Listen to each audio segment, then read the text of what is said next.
jërë ngeen jëf mbokku déglukat yi bu ñu leen nuyoo nuyu ba gën a sell Sud FM seen rajo 88.5 ñëw yéen seen émission Jano bi tey jii suñu gan moom mooy Ousmane Diop bokk ci magi Pastef Ousmane Sud FM mu ngi lay nuyu. Malick maa ngi leen di fay di nuyu seen auditeurs yëpp di la remercier aussi si invitation bi nga ma defal.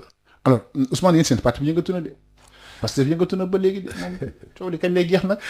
waaw mais parce que dayoo bi la rek moo toll noonu. Pastef moo nekk parti bu mag a mag.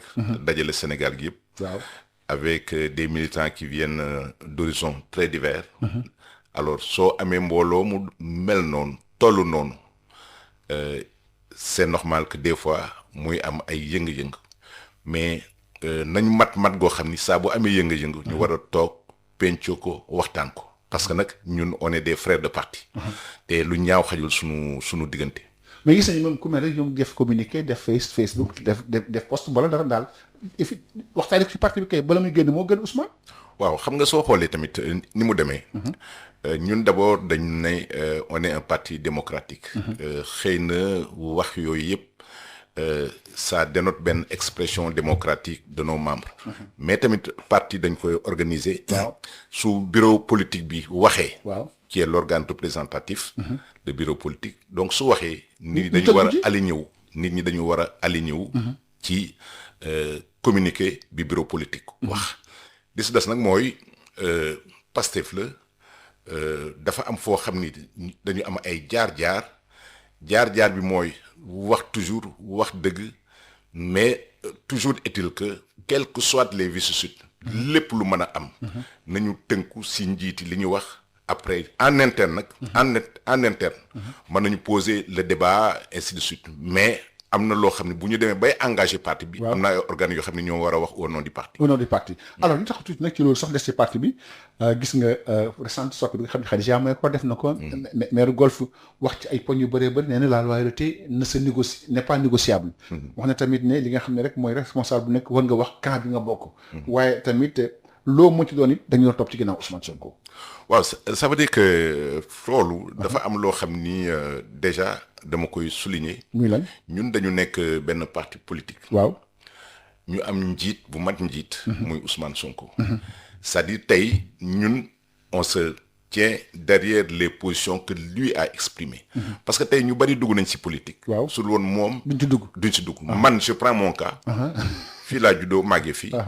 su dul woon moom du ma mës a dugg ci politique. mais ma gis koo xam ni doy na ma ci pas-pasam.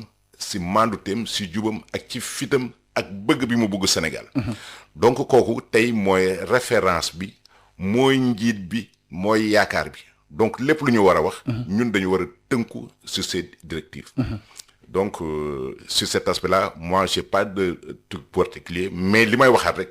mooy qu'il y ait benn discipline de parti. waaw discipline de parti boobu nag. par rapport ak ce que le parti décide en toute souveraineté.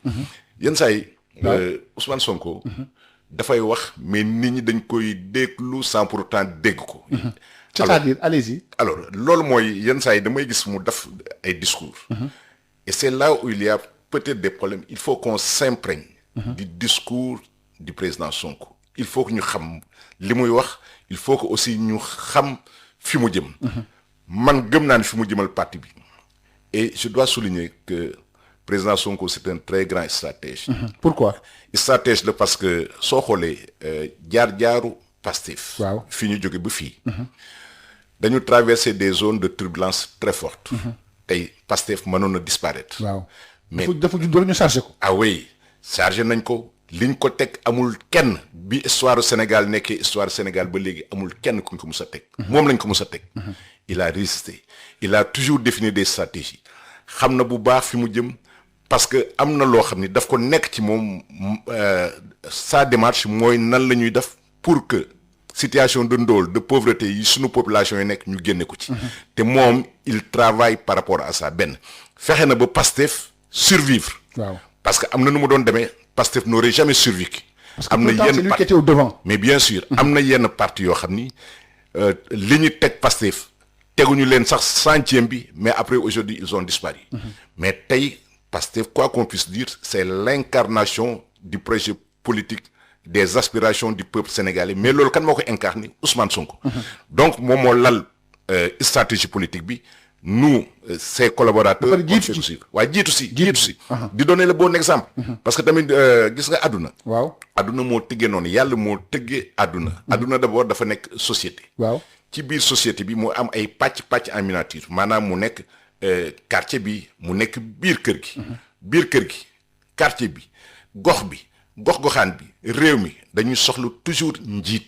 yàlla moo ñu bind noonu ci biir kër gi sax dañ soxla njiit boroom kër gi. boroom kër gi la nit ñi di xool di roy ci moom. boroom kër gi mooy wane fulla mooy wane fayda man su ma ñëwee si kër gi gis kër gi jaxasoo ñii jaar fi ñii jaar fa dina ne kër gi amul kilifa.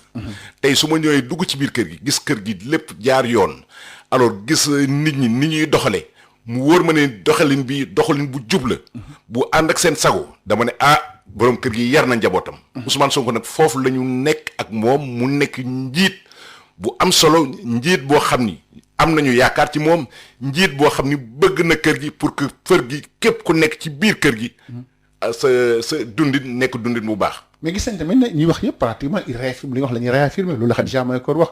ku ci nekk war nga déterminer sa camp. alors est-ce que fi mu toll nii Pastef soxna la wax man fii laa bokk wala fii laa bokk est-ce que Pastef soxna la loolu wala contexte bi moo ko laaj. c'est-à-dire tey contexte bi d'abord contexte bi laaj na ko. parce que. laaj na ko mais man dama am beneen. gis-gis beneen gis-gis. muy ban Ousmane. c'est-à-dire sama gis-gis mooy. waaw ñun ñoo nekk au pouvoir. waaw nit ñi dañu fal. fal bu gën a rafet ci fal yi. nit ñi am yaakaar si ñun. mais nit ñi dañuy fal ba pare yàkkamti ñu gis nga tey. waaw lépp loo xam ni jóguñu pour xool nan la ñuy développer Sénégal yi. parce que Sénégal yi ñoo soxla lool. ñoo soxla ñu génn leen situation boobu loolu moo tax ñu fal. alors maintenant ci lool ci yoon woowu ñu jël cheminement boobu ñu jël pour dem vers le développement de notre pays ce sera jamais simple. dina am ay zones de turbulence fortes. mais ñun nañu mat mooy actuellement zone yi mooy actuellement nii exact dina am ay zone de turbulence forte alors mais yooyu nañu élever wu au-dessus de ces zones de turbulence forte beneen bi mooy nañu jël Sénégal teg ko ci kanam lépp loo xam ni ñun ñoo ngi koy def suñu démarche lépp dañu war a jël Sénégal parce que nag Sénégal moo nekk suñu kaw bopp yi Sénégal dépassé nañu Sénégal sunu maam yi jaar nañ fi dem nañ sunu baay jaar nañ fi dem nañ ñun bés dina ñëw dañuy dem te woy boobu la nit ñi sàkku si ñun que période bi ñu nekkee fii nekk au pouvoir fexe nañu ba lii ak lii ñu yokk ko ci yokkinu si doomu aadama yi ni ñuy dundee ak en tout cas bien-être sénégalais yi loolu c'est ça le challenge te foofu la ñu war a toll maintenant on peut pas bâtir ci biir coow c'est vrai que kon coow am na non kenn mënul wax ne kenn mënu ko weddi waaye coow am na il a réaffirmé mais bien sûr mais coow loolu amee nañ ko surmonter dans toutes les démocraties mais sinon dafa mel ni am na dal am na accalmie waaw mais c'est-à-dire même loolu sax dafa laaj jàngat quoi waaw allez-y noo koy jàngatee jàngat bi mooy waaw man musuma dégg président Ousmane Sonko wax bu tegginuwul déedéet ci Bassirou Diomaye Faye musuma dégg Bassirou Diomaye Faye wax non sax kenn du ko dégg moom Sonko rek la ñu dégg muy wax voilà c'est ça non problème bi mooy nag Sonko moom mooy locomotive bi Sonko moo ñuy war di rendre compte di wax ñu orientation politique bi fan la ñun ñu arrimé wu à cette orientation politique et c'est très important donc loolu ci prérogative président Sonko la quoi alors donc loolu su amee Sénégal la ñu nekk waaw boo xoolee histoire du Sénégal ni mu demee depuis 1960 ba léegi il y a toujours des bouleversements entre des fois les deux qui incarnent un peu l'exécution en tout cas qui sont à la tête du gouvernement mu nekk on parle toujours de Senghor et de Mamadou Dia on parle de Abdou Diouf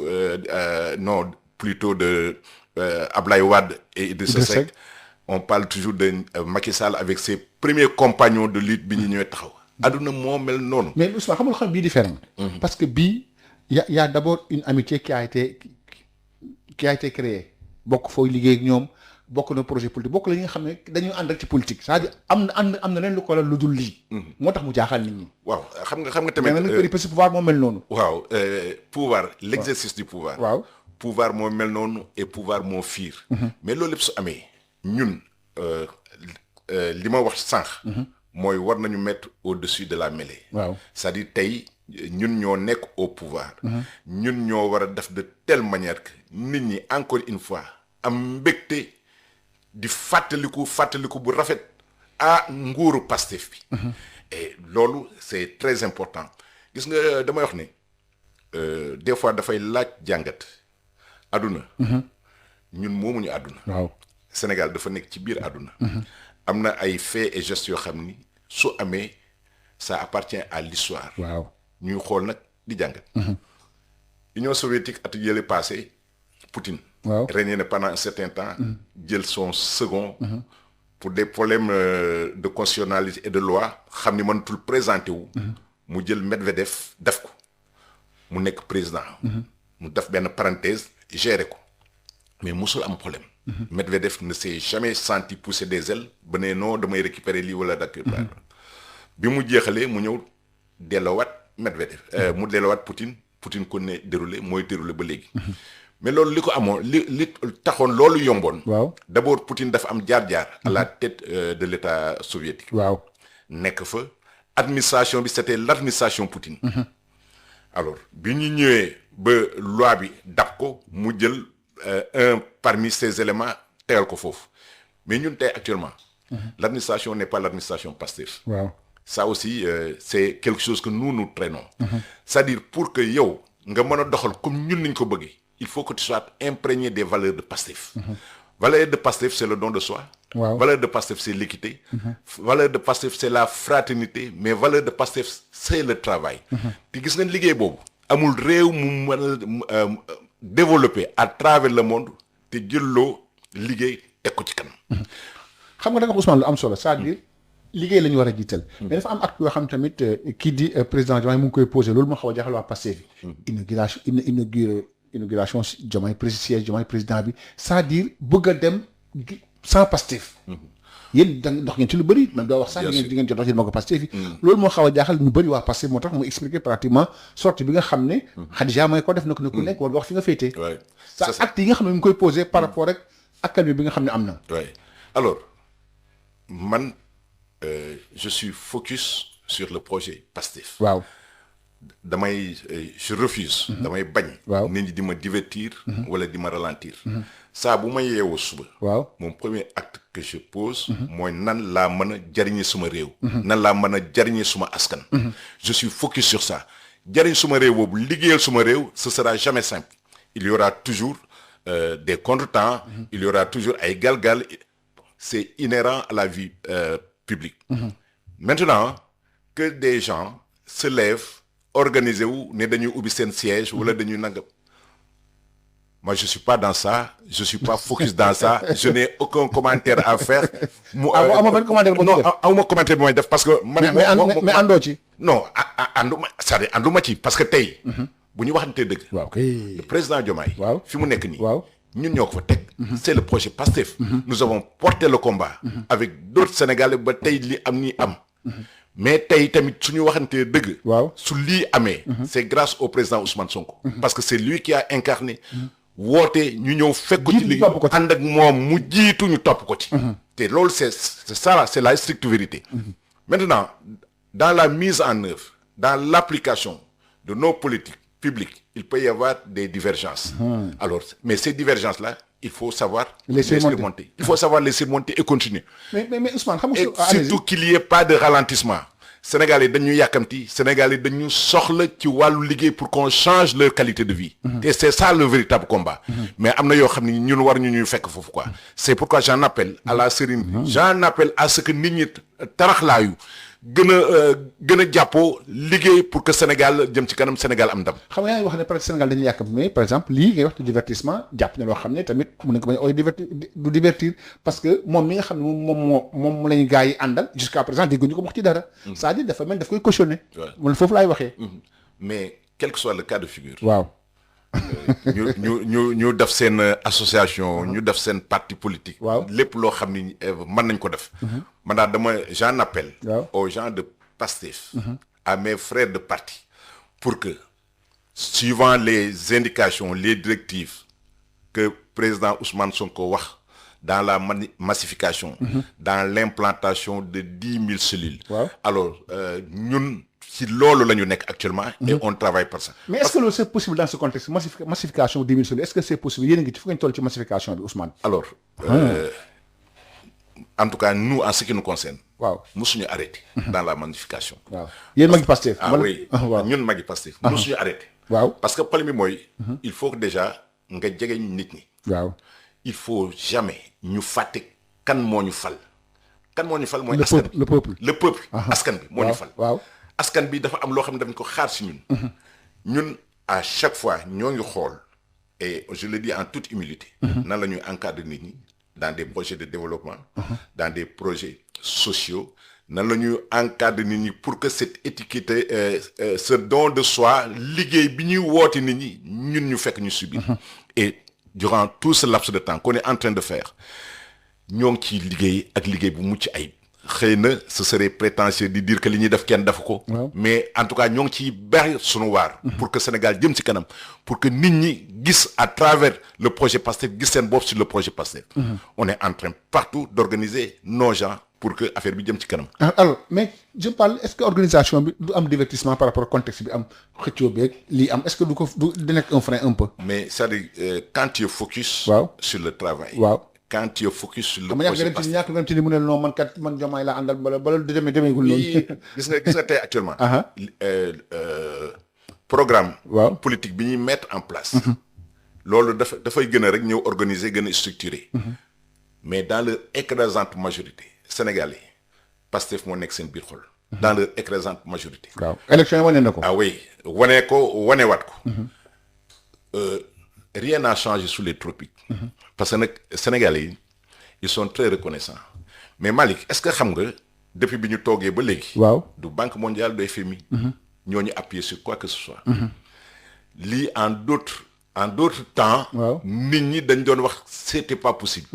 mais tey nous on a démontré que c'est possible. mais Malick est-ce que xam nga bi ñu ñëwee ba tey yokk ñu benn denrée de première nécessité. Malick est-ce que xam nga tey bi ñu ñëwee ba léegi. tout ce qui est aspiration ci wàllu wér-gu-yaram ci wàllu xëy ci wàllu lekk ñun si la ñu nekk du matin au soir et là les gens n'en parlent pas mais c'est des prouesses. tey suñu fekkoon réew mi mu nekk dans une situation normale tey kenn waxu ko malgré les difficultés yi ñu am coono bi ñu am coono bi réew mi sakkante mais on est en train durablement et di xool nan la ñuy yokkee nan la ñu gën a ñoŋale dundu Sénégal. dundu en tout cas askanu Sénégal et là c'est des choses yoo xam ne il faut le saluer parce que FMI Banque mondiale.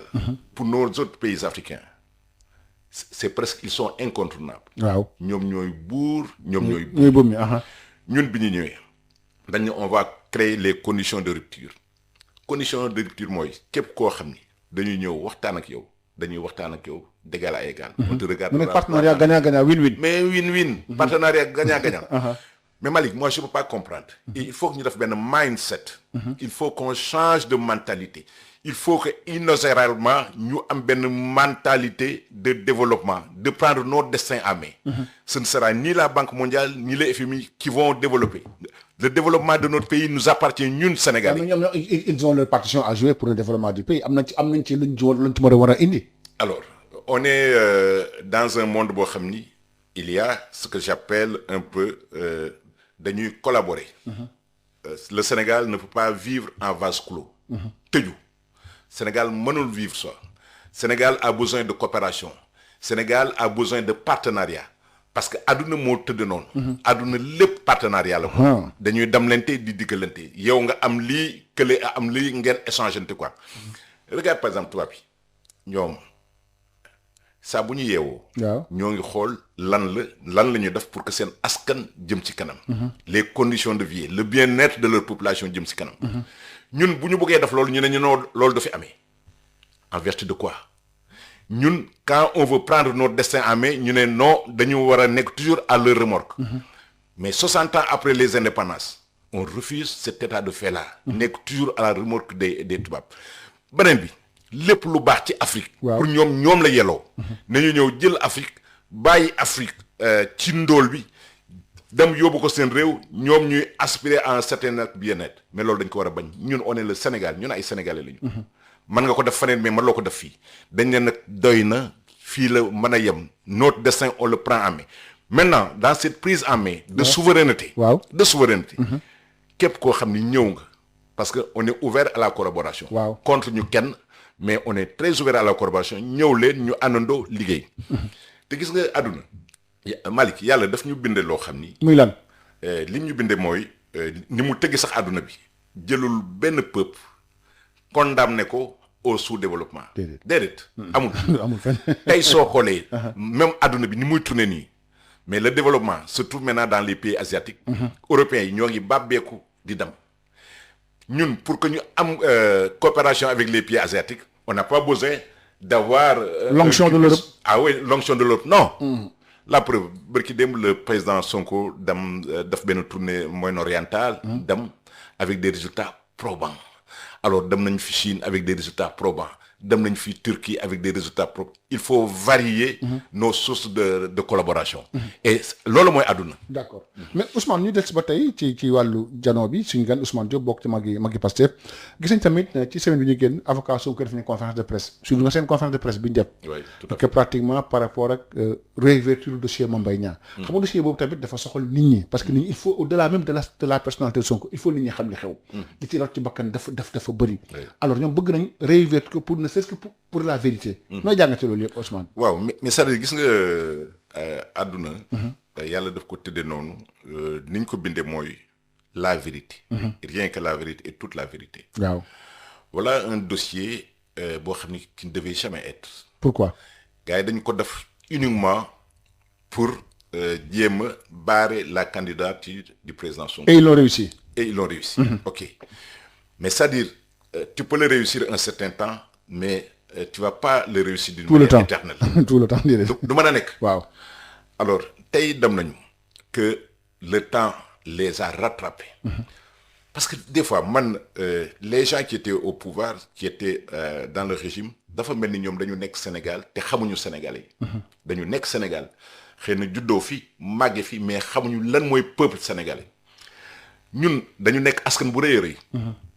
Réunion en termes de superficie et de population mais askan bu rëy la. On a marqué l'histoire du monde. ñun sunu askan Sénégal on a marqué l'histoire du monde. soo xoolee tubaab yi li ñu def Sénégal. defuñu ko ci benn pays africain. defuñu ko ci benn pays africain. puis Sénégal avant tubaab yi hollandais yi ñëw nañ fi portugais yi dañ fi ñëw arabe yi nangam et ça nous a forgé ça a créé l'homme sénégalais.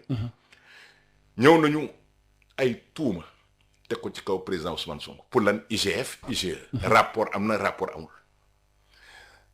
avec des soubassements politiques faire en sorte que président Sonko ne soit pas éligible. soo xoolee première décision de justice bi woon bi ñu ko condamné à 2 mois avec sursis 200 millions nangam Mame Mbaye Niang dafa génn. ne moom bëgg na. lii rek la bëggoon. man daal lii laa bëggoon bëgg naa nangam ainsi de suite comme lii am na moom vraiment jeex na quoi seddal nañ les gens se sont rendus compte que mais même su loolu amee il est toujours éligible. avocat bi def appel. c'est les avocats de Mame Mbaye Niang tamit génnaat daal di def appel mais ñun ñëpp xamoon nañ ne appel boobu c'était tout simplement. pour jéem a bloquer Ousmane Sonko mais ce sont ces pratiques là. la ñu bëgg mu génn ci réew. ce sont ces pratiques là qui nous retardent gis nga Sénégalais on est 18 millions. waaw on est un peuple un but une foi. ñun benn lañu. li fi amoon waratu fi am woon ni na loolu dinañ ci dox. wax ci pour que Sénégal. dëgg rek mën a dox toutes nos actions politiques doivent être centrées sur la vérité et rien que la vérité. bi loolu amee def nañu élection loolu moo jur lu bëree bëri Sénégal nit ñu jóg ni loolu du fi am. waaw mu am xeex. bakkan yu rot si. ñu yàq am ci yàq. est-ce que on a le droit de ne pas d'abord. ubbiwaat procès bi. non il faut que dëgg bi am. waaw parce que ñëpp xam nañ dëgg amul woon. gars yi lu leen neex la ñu defoon. alors tey. Je dis pas que on n'est pas au pouvoir mais tey la vérité est en train de nous rattraper. beneen bi mooy il faut pas que encore une fois li fi xewoon noonu. keneen ku jóg bugg a ñëw def loolu. dootoo mën a def loolu quoi. donc lii ça doit servir de jurisprudence mais ça doit aussi marquer ñun suñu àdduna ñun suñu dekkin en tant que sénégalais. est-ce que pour des problèmes de positionnement politique mën naa ñëw tey. El Hadji Malick ñëw war a présenter wu ma trouver des artifices juridiques ba bloqué ko Karim Wade noonu lañ ko def. Khalifa Sall bloqué Khalifa Sall noonu lañ ko def suñu woon continuer nii suñu xeexul woon Ousmane Sonko bloqué nañ ko suba tamit ñoom ñoo fi naroon nekk di mbiijoog di mballoo ku la neex nga bloqué ku la neex nga bàyyi mu mais ça pose un problème. Alors c'est pourquoi man damay rafetlu pour l'histoire soo xoolee. waaw les Israéliens. victimes de l'Holocauste. waaw ba léegi. am na ñoo xam ne ñoo ngi leen di traquer à travers le monde. bien sûr di leen jàpp. di def ay réouverture de procès. soo xoolee le problème de Rwanda ba léegi malgré passé na depuis 1994 ak tout ce qui s'est passé mais am na ñoo xam ni ñu def ay njombe ñoo ngi leen di traquer di leen xool ba léegi même soo xoolee Mauritanie gii ñu jàpp des gens qui étaient mêlés dans des situations de droits de l'homme terribles rey foofu nit ñi tey actuellement la justice internationale est en train de le traquer adduna bi moo tëddee noonu. nit ñi gën nañu yeewu. nit ñi ils aspirent à beaucoup plus de liberté. nit ñi ils veulent avoir beneen modèle démocratique pour que nos sociétés ñun ñi nekk ci biir Sénégal affaire bi gën a être plus ou moins égalitaire.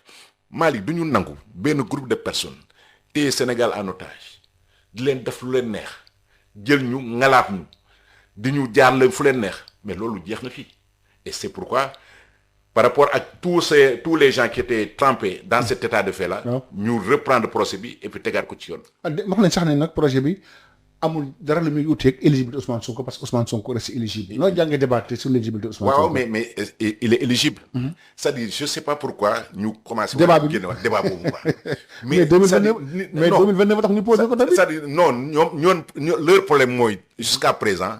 Quand on était dans l'opposition Ousmane Sonko warul bokk. ñu ñëw au pouvoir Ousmane Sonko warul bokk. Tout le problème mooy Ousmane Sonko les fait peur. c'est-à-dire dafa mel ni tant que Ousmane Sonko est là bon ñoom seen avenir politique ce sera compromis parce que Ousmane Sonko est là. alors loolu mënuñu nekk au pouvoir ñu ñuy bunduxatal dans l'opposition ñu ñuy bunduxatal ñu ñëw au pouvoir ñu ñuy bunduxatal mais loolu jeex na. Sénégal li amoon mënatu fi am. li amoon wane na c'est fini ça. il va falloir que après vraiment ñu naan ndox ñoom. xoolaat na que les données de base ont beaucoup changé et qu'ils s'adaptent à la réalité boobu nag ñu teg ko ci dëgg. ba ñu bundu xatal kii que ce soit. yaa ngi wax ñu teg ci réalité bi ci dëgg sax del ci li nga xam moom moo ñu dem ci procès bi mais également au-delà du procès il y a également cette gestion des événements 2021 ou 2024 bi nga xam ne gis nañ ne pratiquement loolu tamit Ousmane yaa xam na leen de yéen waa Pastef yi. waaw événement yi jàpp dafa mel ni mën leen koo régler de. parce que ministre bi dafa yéexut ak chaque fois nga def sotti dal ci dafa mel ni affaire bi dana ëpp doole Ousmane. waaw dama la wax léegi sànq. il y a des faits qui se sont passés en 1945. 14-18. mais yow da nga wax ni gars yi dañoo yàkkamti di. waaw non c'est-à-dire dama ne nit ñi dañu yàkkamti pour que ñu créer des conditions de vie économique sur le plan économique et social. c'est-à-dire tey mënuñu ñëw avec tout ce qui s'est passé. waaw en un temps record benn clic. ñu defar procès yi parce que yooyu yëpp dafay jël temps. c'est des dossiers yoo xam ni dañ ko war a ñël organiser ko compiler ko teg ko sur la table choisir des juges. c'est tout un cheminement yoo xam ni il faut mettre le dispositif en place. alors je t'ai dit tout à l'heure il y a des gens qui ont été victimes. au-delà même du Sénégal. et ça c'est l'histoire du monde que la justice internationale fait son œuvre pour que ñooñu que ça soit pas impuni. Maintenant Sénégal la ñu nekk avec peut-être mode bi justice bi doxee on voudrait que affaire bi jëm ci kanam affaire bi gën a accéléré wu. Bon maintenant c'est vrai que le temps de la justice n'est pas le temps des hommes mais El Hadj Malick ñun du ñu mus a fàtte ce qui s'est passé entre 2021 et parce que loolu c'est une promesse électorale bu ngeen diggaay. mais loolu la ñu diggaay dañ leen a laaj. mais da ngeen a yéex. non mais yéex bi. waaw xam nga yéex bi actuellement. la justice est en train de travailler. Sonko neen système bi la xam moom na day attaqué ñëpp moom. waaw mais en tout cas. il faut faire en sorte que. que ñu gën a d'une manière beaucoup plus rapide. xool nan la ñuy accélérer parce que les gens. ont besoin de justice. et c'est cette justice là moo war a téye ñun suñu réew. c'est-à-dire justice boobu su amulee. par rapport ak ñun nos engagements politiques. bi ñu ñëw El Hadj Malick c'est très rare durant cette période là 2021 ba 2023 nga dëkk Sénégal te amuloo sa benn mbokk wala sa benn am di jàmm sa benn mbokk wala sa benn am di jàmm boo xam ni qui n'a pas été victime de ces bavures qu'on a constatées durant cette période-là. Ça a été une parenthèse douloureuse de notre pays, très difficile. Alors loolu su amee d'accord actuellement ñun ñoo gagné. waaw ñoo nekk ci affaire mais dafa am benn devoir de mémoire. D'abord pour que les gens qui ont failli, les gens qui ont fauté, les gens qui ont assassiné puissent être démasqués et ñu jël leen que la justice fasse son œuvre. On ne demande que justice, pas de vengeance inappropriée, mais justice la ñu laaj. te justice loolu moo tënk ñun en tant que doomu aadama sunu doxalin ci àdduna. waaw justice. voilà mais gis nañ tamit justice ba pratiquement yéen dañuy dal ci kaw tout le temps waa Pastef Sonko Guy Marius Sagna justice bi système bi tamit est-ce que loolu tamit c'est pas une façon de leur mettre la pression. Wala Sonko a des problèmes avec la justice. Non, il y a pas de pression qui se tienne. C'est-à-dire tey la justice doit être rendue au nom du peuple. waaw tey. waaw fii Sénégal. nga nekk au niveau de la justice nga noog si d'autres stations lépp da nga ko war a def au nom du peuple parce que peuple moo la teg foofu. C'est le peuple qui réclame justice. Donc on doit trouver des mécanismes pour rendre justice à ce que le peuple xam ni kat fi mu toll am nañu justice boo xam ni équidistance de toutes les parties. ñun loolu lañ demandé rek. loolu ngeen demandé voilà loolu lañ demandé justice. surtout pour nos martyrs. mais yéen itam les gens vous reprochent que pratiquement itam da ngeen bëgg a maîtriser la justice. L'opposition c'est ce qu'ils vous reprochent.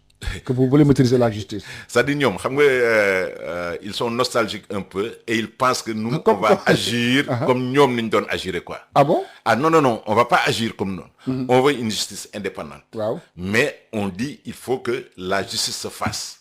Alors ñoom duñu ñun te ñun duñu ñoom. waaw c'est-à-dire am na des pratiques barbares qui ont yi amoon fii Sénégal. waaw loolu lañ ni jeex na fi. jeex na fi waaw. soo xoolee sax temps yi quelles que soient les conditions il y a que ñun suñu militants yi sax li ëpp ñoom la ñuy jël di dugal ci kaso bi di arrêter. pour des faits ñoo wax le Ousmane. voilà non c'est des problèmes de faits divers. waaw alors dans l'autre régime. il était inconcevable que loolu di am. da ngay nekk ak ñoom loola neex nga wax. saagaal waxal dóoral dara mu si am. et ce sont les régimes qui se sont succédés c'était tout le temps pareil mais tey nous on a démontré notre capacité. de dire justice la ñu soxla. képp koo xam ni daf loolu war yoon dina dal ci kaw. te foofu la ñu soxla suñu réew. pour que tout le monde d'une manière égalitaire ñun ñëpp qu'on soit équitable qu'on nous juge en tant que Sénégalais mais pas en tant que Pastef wala en tant que APR wala nangam. Là je suis d'accord. Ouais, c'est entièrement ça. alors mag yi Pastef lan mooy rôle am ci parti bi. Alors mag yi Pastef ñun xam nga à un certain moment. les gens nous a étiqueté Pastef comme parti ndaw. ay xale rek ñoo ci nekk wala ay réseaux sociaux. waaw mais tu sais ils ont tout fait rek pour dénaturer concept projet politique Pastef. bi loolu xewee. waaw mais àdduna c'est-à-dire ñiy wax loolu gàtt xam-xam. waaw moo tax ñuy wax loolu. parce que am réew àdduna c'est constitué de mag. waaw ay waxambaane mag ndaw. xale yi góor jigéen. loolu moo constitué àdduna. yow nga jékki-jékki à un certain moment bugg ne woy mag ñi daal nañu dem toog ci pliant en attendant la mort. mag dafa am benn cheminement. mag du rek xam-xam bi mais expérience. ak vécu bi. mais loolu notre société a besoin de ça. dafa am góor gu baax bu doon wax xale mag dina toog xale yéeg ci kaw. di xool du gis mag toog ci suuf garab di gis lu bari quoi. ñun au sein de Maggi Pastef. waaw on est presque disons une organisation d'analyse et de prospective. Analyse et prospective. te loolu mooy sunu vocation. waaw est-ce que ñoo ngi koy matale mën nañ ci épiloguer. waaw mais loolu mooy sunu vocation. on a un projet politique dans ce projet politique là bàyyiwuñu kenn. mais ñun on a un rôle de veille devant veille damay wax ne toujours nous sommes les garants du projet. waaw ñun. nous sommes les garants du projet. ci nan mooy suñu sentiree dara. bu yëngatoo rek ngeen jóg. avant muy yëngatu. on fait preuve d'anticipation su fekkee on n'a pas fait preuve d'anticipation ba affaire bi ne kët ñu jon ñu jóg wax ci dox ci essayer trouver des solutions mais du rek dañuy jouer au sapeur-pompier mais si doxalin réew mi fait également de la prévention mais on fait de la prévention mais et puis si doxalin réew mi sur le plan économique sur le plan social dañ ci jóg di ci dox apporter notre contribution parce que mag mu nekk am na benn vécu économique sur un domaine précis sur un domaine spécifique ñun on va fédérer tout ça jël ko jox ko réew mi jox ko gouvernants yi pour que ñoom tamit ñu xam exactement fi ñu jëm ak ñun ñooy kan et sur le plan sociologique ñun suñu société ni mu tëggee noonu waaw boo demee même ci biir kër yi mag ñi il joue c'est un facteur prépondérant de stabilité wow. de la maison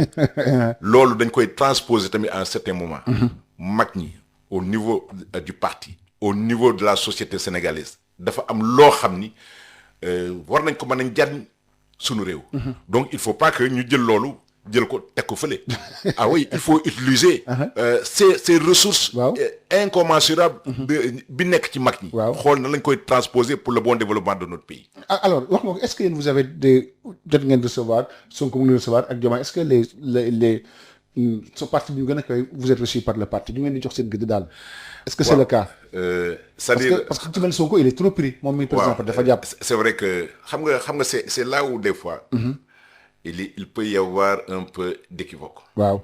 C'est-à-dire, à partir du moment où je suis MAC, à partir du moment où je porte un projet, c'est-à-dire, chaque jour, quand je me lève pour que le projet dam ci kanam.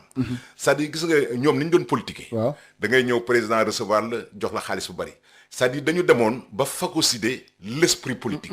fexe ba boo nee politicien nga yaakaar ne affaire bi c'est des mallettes d'argent. loo ci am au détriment de la société. Nous on ne travaille pas au détriment de la société. saa bu ñuy yeewoo suba ñoo ngi xool xaaruñ si Masamba. xaaruñ si Mademba. ñun sunu askan bi nan la ñu mën a def pour que nit ñi trouve dans notre action.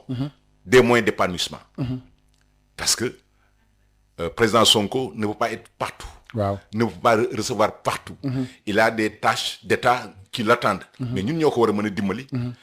lu mënul ñàkk war nañ mën a toog xëy na waxtaan ak moom. voilà justement am na loo xam est-ce qu'il y a eu ces rencontres quoi toog wax recevoir comme ni mu recevoir waxtaan parce que yéen itam mu joué un rôle important dans le parti bi foofu rek laay waxee Ousmane. waaw c'est-à-dire tey.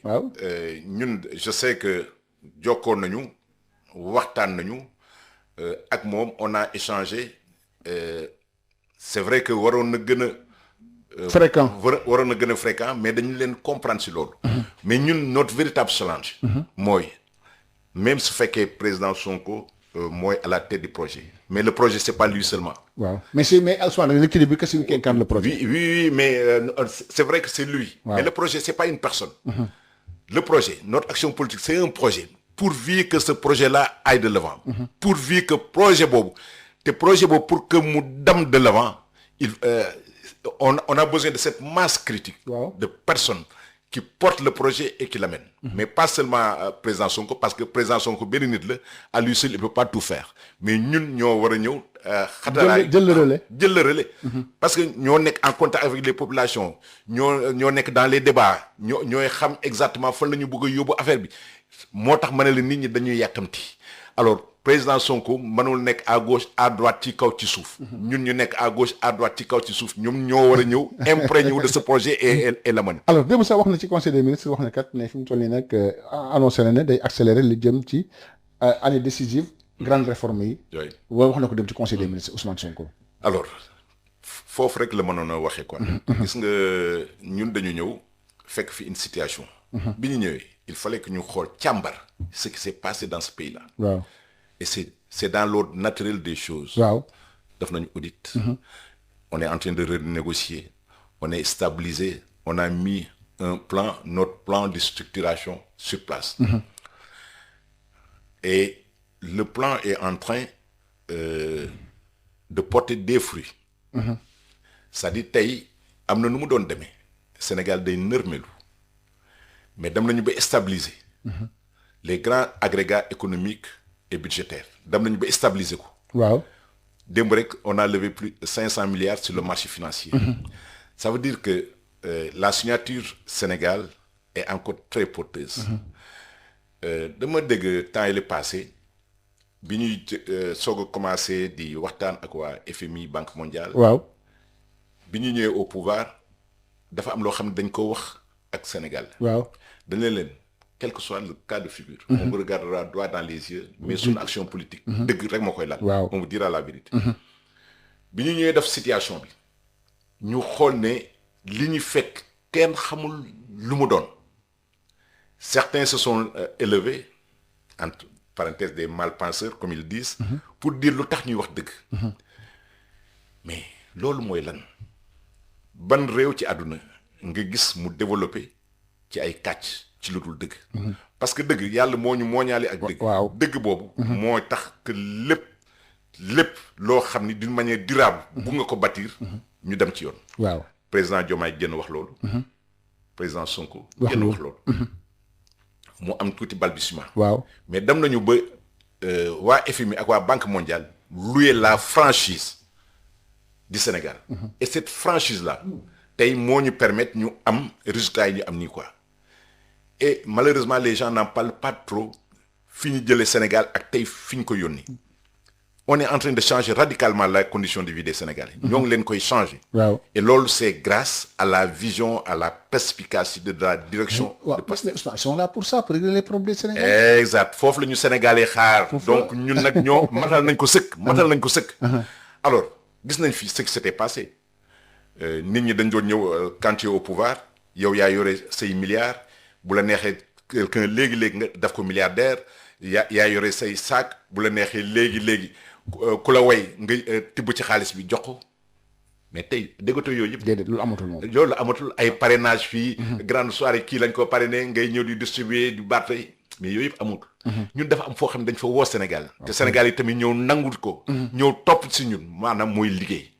tey soo xoolee le matin ni Sénégal yi di jóge di dugg dans les mais mais Sénégal yàgg nañ liggéey avant Pastef fan Ousmane yàgg Sénégal yàgg nañ liggéey. oui bien sûr on entend travailler. mais Sénégal ay jàmbaar lañu. Sénégal ay jàmbaar lañu. yu mag waaw. mais ay Sénégal ay jàmbaar lañu. mais ñun dañuy ñëw ne ñëw leen ñu àndandoo liggéey. boole ko si jub boobu. mooy am suñu soubassement démarche politique. jub boobu am na lu bari loo xam ni jub boobu amu fi woon quoi. waaw tey Sénégal. mais moo tax waaw allez-y waaw. tey Sénégal.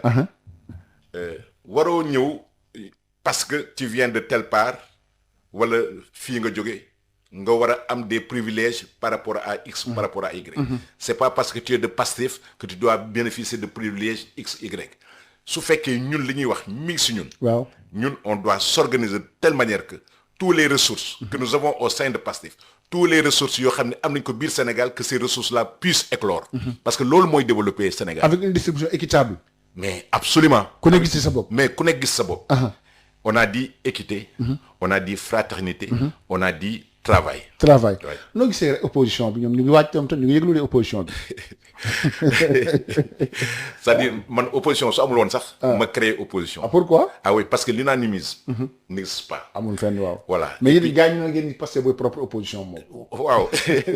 yéen nag mais c'est-à-dire tey seen gars yi ñoom lay waar loolu Ousmane. mais damay laajte actuellement. ana opposition bi j'ai dit mais jóg leen liggéey ñu leen. ngi ci ñu ngi ci mais non. après ñu ngi yëngatu après ñu ngi structuration seen parti bi ñu ngi yëngatu.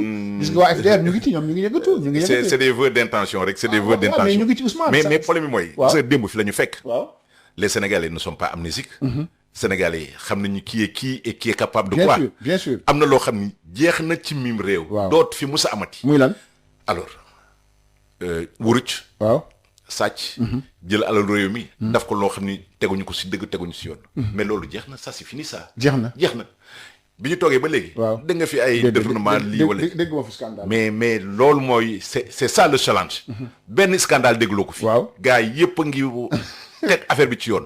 soo naroon sax boo naroon dem ba seytaane xaw la laxasu boo xalaatee ni lii bés bu fi amee ma am problème nga bàyyi.